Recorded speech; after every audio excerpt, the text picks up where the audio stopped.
Once upon a time, far beneath the shimmering waves of the ocean, lies a world unseen by human eyes. A kingdom of beauty and mystery. The realm of the mermaids. Their world glowed with coral castles, luminous pearls and colorful creatures, dancing through the crystal water. No one on land knew such a place existed. The kingdom was ruled by King Delmer and Queen Nerissa, wise and kind rulers loved by all. One calm morning, while the mermaids sang songs of the sea, a tiny accident changed everything. A foolish fish, distracted by a swirl of bubbles, mistook a shining jewel for food. It was not just any jewel. It was the Diamond of Tides, the heart and power of the entire mermaid world.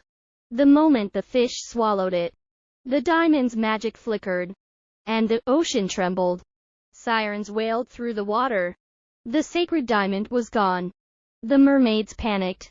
Someone stole the Diamond of Tides, they cried. Queen Nerissa rushed to the diamond's chamber with King Delmer. The sacred pedestal was empty. Everyone was scared. The queen calmed them down and said who stole it. All the mermaids started searching, but no one could find the diamond. The queen thought for a while, then took out her magical mirror. Whispering an ancient spell, the water around her began to glow. "Show me the truth," she said. In the reflection they saw the diamond, inside the belly of a small foolish fish, and in the very next moment, it was caught in a fisherman's net. Now they were even more frightened. One mermaid said, "No, it will go to the human world now." Another said, "We will be destroyed." Everyone was sad and scared. The man took the fish with him. He was very happy, thinking he would eat it for lunch. He started walking away with the fish. The queen said softly, "The fish has been taken to the human world." The queen's voice trembled. "If that diamond remains on land, our world will collapse." King Delmer turned to his wife. "We must send someone brave and clever to retrieve it." Meanwhile, on land, there lived a poor young man. No relatives, no parents, and no siblings. He lived alone in a small house and worked as a waiter in a restaurant. The man took the fish home, and when he tried to cook it, he found a diamond sparkling like the moon. At first he thought to sell it, but the next second he thought, "I am too poor. How could anyone like me have such a precious diamond? If someone saw it, they would think I stole it, and I would end up in jail." He put the diamond in a box and locked it, then placed the key on the chain he always wore around his neck. Back in the ocean, the queen whispered the name Serena. A beautiful young mermaid with eyes like moonlit waves appeared before her. "You will go to the human world. Use your charm, your kindness, and your courage. Bring the diamond back." The queen loved Serena deeply. She had always wished to make her daughter-in-law and the future queen. For several days the queen taught her about the human world, their ways and their life. And then she taught her how to turn into a human. "Remember, once you become human, you will lose all your powers." Serena bowed. "Yes, my queen." The queen lifted her staff and cast a spell. A soft light surrounded Serena. Her fins shimmered and turned into graceful human legs. "Remember, you must never reveal your true form." Serena arrived near a quiet coastal village. Barefoot and confused, she wandered until she reached a small house, the home of Adrian, a kind but poor young fisherman. She tried to sneak inside to look for the diamond, but Adrian caught her. "Hey, who are you, a thief?" he shouted. "No, please," Serena said softly. "I just need food." Adrian's anger faded. He gave her the bread in his hand. "You are hungry. Eat." Serena smiled gratefully, but her eyes moved toward a locked box on his shelf. She could feel the diamond's magic inside. The key hung on a chain around his neck. She asked shyly, "May I stay here for a few days? I have nowhere to go." Adrian hesitated. "I also have no friends or parents." "Fine. You can stay." Next day Adrian picked up a pamphlet and said Here is a job you can do. What is your education? She said. Not too much. But I will do anything to stay with you. Because I like you. Adrian looked at her and quietly went to his room. Serena thought he would say, I like you too. You are so beautiful. Then he would hug me and I would take the key. But nothing happened like that. The next day he started ignoring her. She felt ashamed, but she had already said those words. Now she could not take them back. She thought maybe he is not impressed with me. She started cleaning the whole house, cooking food, wearing beautiful dresses. But he never said a single word. After a few days she thought, to live here I have to earn money. She went outside and started admiring the human world. She walked through the streets, smelling food and watching people laugh and talk. Everything felt new and strange to her.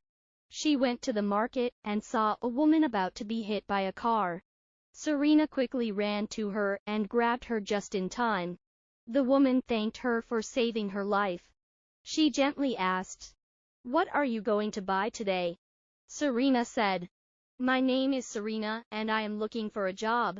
The woman said, I am a house cleaner. I can help you find a cleaning job, but you are too beautiful to be a cleaning lady. Serena quickly said, I will do that. Please help me. The woman gave her an address. Come to this place tomorrow. I will ask my boss for your job. Next day Serena went there.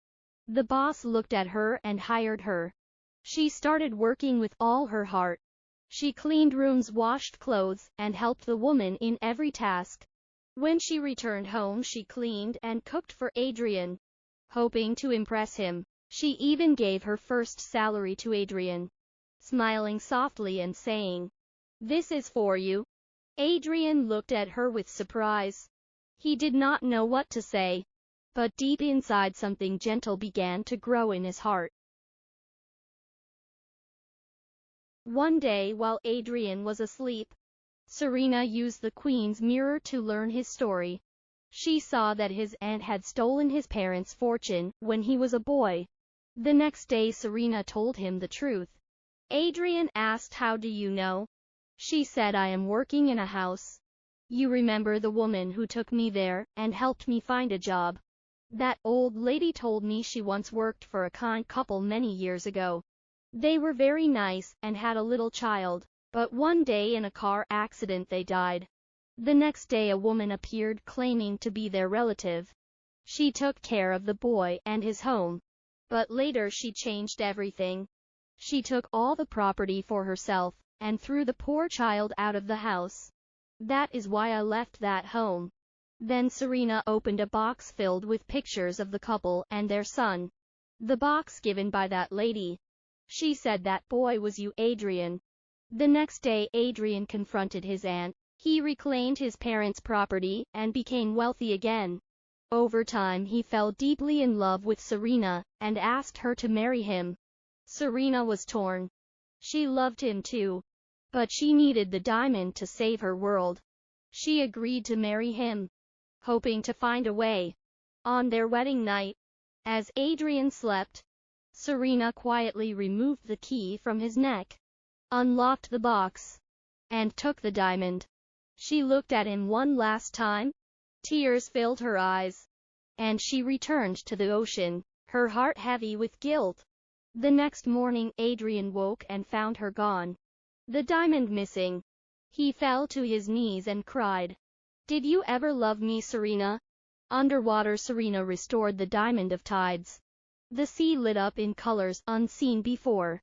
The kingdom was safe. But Serena's heart ached for Adrian. Seeing her pain, Queen Nerissa appeared. Child, your love for him is true.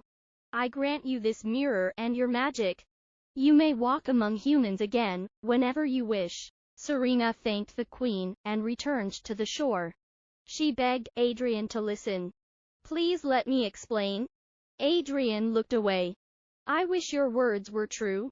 They are, Serena said, using the mirror to reveal her world and her sacrifice. Adrian was speechless. I love you, he whispered. holding her close. They lived together happily for a time. Years later they had a daughter named Ela, a baby girl with soft golden curls and eyes that shimmered like water. Adrian, however, was always curious. One night, he asked the magical mirror, "Where is my wife?" The mirror showed Serena at the market with Ela. Then he asked, "Where is the Diamond of Tides?" The mirror told him of its power, that if a human possessed it, he could rule both land and sea. Greed grew in Adrian's heart. When Serena returned home, he asked about the diamond. "Why do you want to know?" she said in fear. "You use the mirror." "It belongs to me," he shouted. "I want it." Serena tried to reason with him, but his greed blinded him. He plotted to go underwater himself. The mirror whispered, "Only a mermaid can turn you to a mermaid with the permission of Queen, so you can breathe underwater."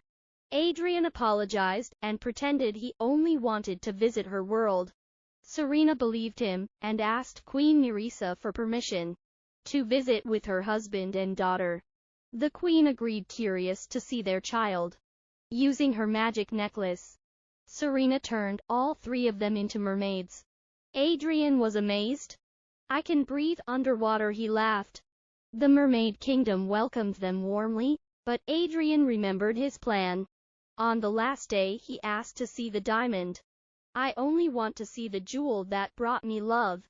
Everyone relaxed, until he snatched the diamond and spoke the forbidden words. Power surged through him. "Adrian, no!" Serena cried. He laughed. "Now, I rule both worlds." A brave mermaid swam forward to stop him, but Adrian's power struck her down instantly. Serena froze, tears spilling from her eyes. Queen Nerissa appeared furious. "How dare you defy the sea?" She raised her staff, but Adrian's magic shielded him. Serena stepped forward. "Please let me stop him. He is my husband." The queen lowered her staff. Together they went to the castle. Serena whispered, "Give me the sacred knife." The queen trembled. "You can't." "I must." Serena found Adrian holding the diamond close. "My love," she said softly, hiding the knife. "I am sorry. I can't let you destroy everything." Adrian smiled and opened his arms. "Come to me, Serena." She stepped forward and plunged the knife into his heart. "I love you," she wept, "but I cannot let you destroy the world." The light of the diamond faded. Peace returned to the ocean.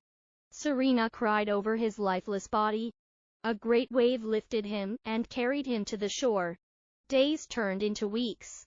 Serena wept in silence. Then Queen Nerissa approached. "Serena, it has been a month.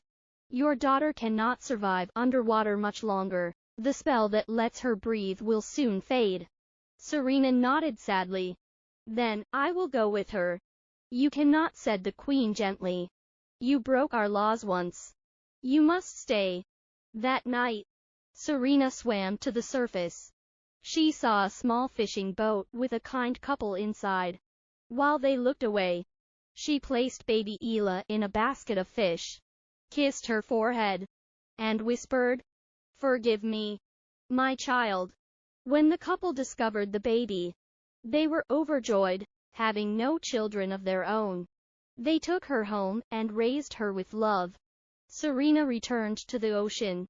At Queen Nerissa's request, she married Prince Naran, the queen's son. Though she became queen of the sea, her heart always belonged to Adrian.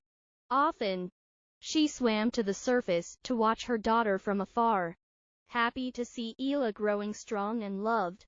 Moral: everything looks beautiful in its own world. Love can change hearts, but greed can destroy even the deepest bonds. Serena learned that true peace lies not in power but in sacrifice, forgiveness, and love. And the sea